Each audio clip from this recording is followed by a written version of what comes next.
So, are you comfy at the table? Imagine, if you will, an enforcer. One that ensures that the laws of the city are upheld at every level of society. This city, however, is one that demands the people's commitment to reject self-expression. This enforcer, by any means necessary, will silence all displays of self-expression and destroy any artifacts left behind that would evoke emotion. Now imagine this enforcer is you. Welcome to My Wife Is the MC. I'm DMV and you're watching Husbando Homebrew, a show where we take pop culture to pen and paper. So what have we got here today? Let's create a monk and go through a new subclass based on the 2002 Christian Bale movie, Equilibrium. During your training, the enforcers drill upon you the intense mental capacity required to memorize all of your techniques. After all, the way of the Gun Kata is fundamentally grounded on the idea that the geometric distribution of antagonists at any range is a statistically predictable element. This manifests in the way you defend yourself without armor, and how your precise knowledge and quick calculations allow you to maximize your abilities. You're tasked with finding a fugitive deep in the ruins of the old world. A rudimentary job, although one you find yourself to be doing alone. Your partner, whom you've worked with for decades, has been out of duty for quite some time. A well-deserved retirement. You walk along the rubble-filled streets of the previous civilization. One that was reduced to dust and memories at the height of humanity's indulgence in their favorite sin, emotion. Self-expression turning into divisive anger, morphing into a constant state of hatred and corrupting it into society's rawest form of self-destruction called war. Mankind doesn't deserve emotion. Mankind isn't ready yet. And you're the protecting arm that keeps humanity from jumping into that accursed rabbit hole. The fugitive has allies. They've barricaded a church using the surrounding buildings, and your training tells you this must also be their hideout. You keep a mental note to have the local patrols burn all pieces of art, music, and written works. Contraband, a lot of them. Not worth keeping for evidence. These sense offenders have locked themselves in a dark room. The field marshals have arrived, and they've gathered at the door to breach and clear. Not that you needed any backup. As soon as they unlock the door, you run through. The beams of light creeping through cast an unshakable figure of yourself. You take a moment to scan ambush zones, hiding spots, cover, even dark areas. This pattern is familiar, and you rightly estimate 5 hostiles. A simple pattern deserving of a simple solution. Sense offenders don't get a trial, and the few who do survive are forced into hard labor until their sentence demands them to be sent to the furnace.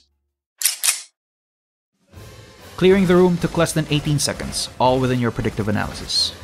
You use your weapons with absolute efficiency. Some of them thought they could catch you off guard in a melee. The effects of their shameless indulgence has clearly clouded their judgment. The few who do attack do so in desperation. They would have been better had they escaped. They come at you at the same time, only for them to find no respite in your assault. You dust yourself off and press on. After all, there's still a fugitive to catch. Past the resistance hideout is a church where the fugitive is likely being held. Of all the places to have held so much of humanity's old woes, they chose to hole up here. Eventually, you reach the dilapidated structure, ruined by the very conflict this house likely stirred. As you open the opulent double doors that have stood defiant in a world of order, you hear a voice. A familiar one. "I have spread my dreams under your feet," the familiar voice echoes. You walk towards them, the heavy footfalls of your steps mingling with the echoes of their voice. You know this person. In a previous world, you would have wished you didn't. "Tread softly, because you..." The individual pauses, just as you meet their gaze creeping above the rim of a book of poetry. "You tread on my dreams," your partner says. It's been years since you've seen them, and yet here they are, stepping upon the very foundations of the credo you both fought very hard for. Your partner slinks back behind the book as you point your weapon at them. A cold silence meets your equally cold gaze, and you can't tell whether the shaking in your hand is the ambient temperature or something else. Walking along the corridors filled with the fallen sense offenders, you find yourself in the aftermath of another clearing operation. Weeks have passed since the incident involving your former partner. You've undergone extensive emotional assessment and passed it effortlessly, and no sooner were you called back into service. "Tread carefully," one of them says as you hear your footfall land hollow against the floor. The words echo in your thoughts, and for an instance of a moment, you're back at the church. "Because you tread on my dreams," you recall under your breath. Opening the floorboards, you discover a hidden stash. This underground haven might as well be a treasure trove for these sense offenders. You should call the firemen. Or maybe you should investigate first, for evidence. You take your time, feel the texture of the wallpaper, the softness of the cushions, the many displays of light and shadow. Definitely evidence. You almost feel an unknown twinge at the thought of this entire room being torched to ash. Until something clicks. You must have pressed over some mechanism that has caused this device to spin. Too small to be a bomb and not something sense offenders would risk sitting with their treasure. And that's when you hear it. The tube affixed to the spinning device lets out a bellow of sound that speaks to your very core. You're forced to take a seat. You are forced to listen. It's not fair. The way this tone lifts your stomach and your chest right up to your throat. And throughout this entire experience, you recall back the words of your partner flowing in between every note. "I have spread my dreams under your feet," you find yourself repeating. You find yourself weeping. You find yourself feeling.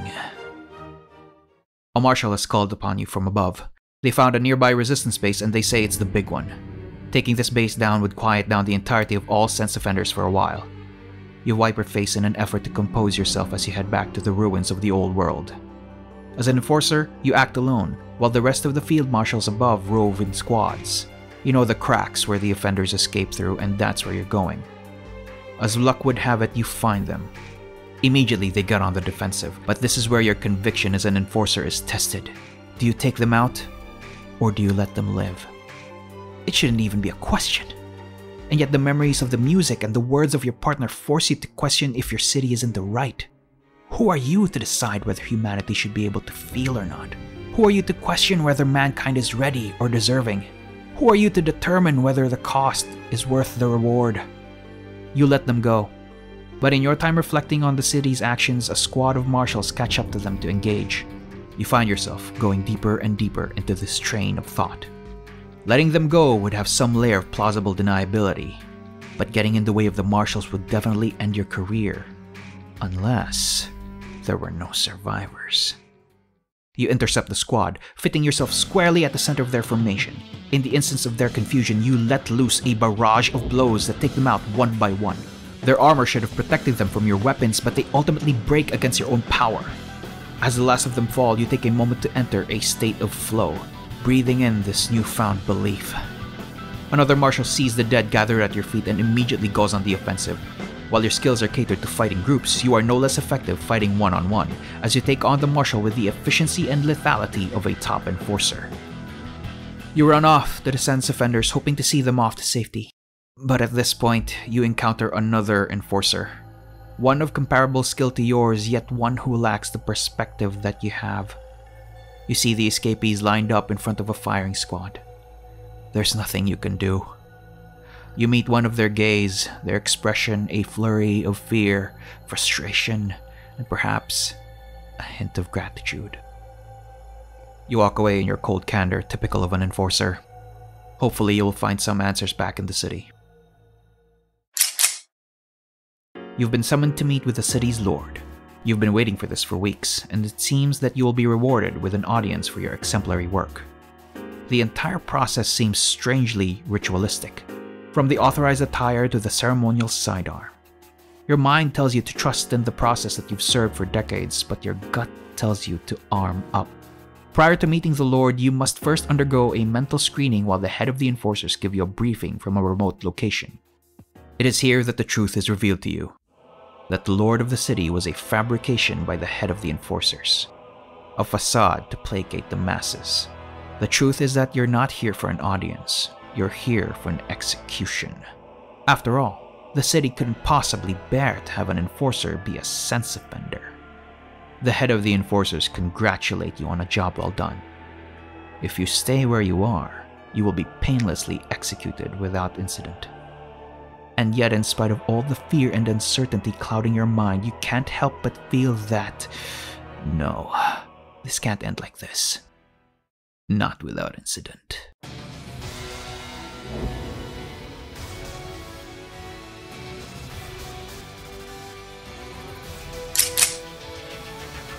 The corridor leading to the head enforcer's office is filled to the brim with marshals.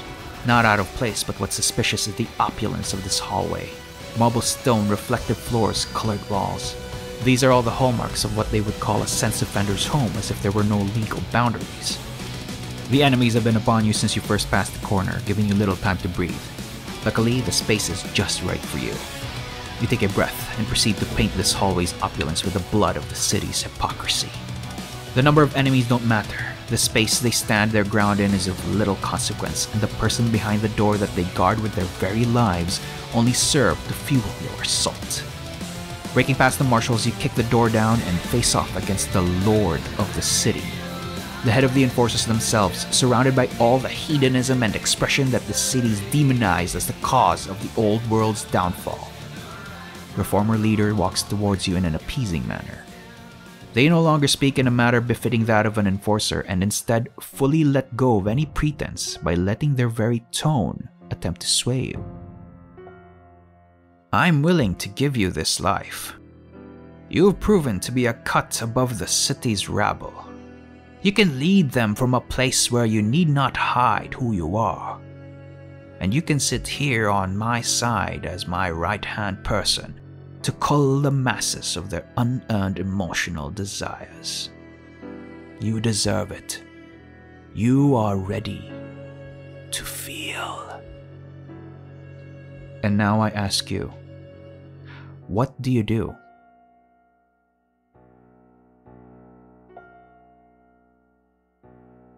Remember to pick up the Way of the Gun Kata document in the Ko-Fi link down below. If you like this video or you like my style of presenting my homebrew, let me know by leaving a like and subscribe to the channel for more homebrew content. Let me know if you want me to continue with this style of presentation in the comments below. And you can check out this video where I tell a story for a player who wants to play as Nero from DMC5. This has been My Wife is the MC. I'm DMV and I'll see you in the next Husbando Homebrew.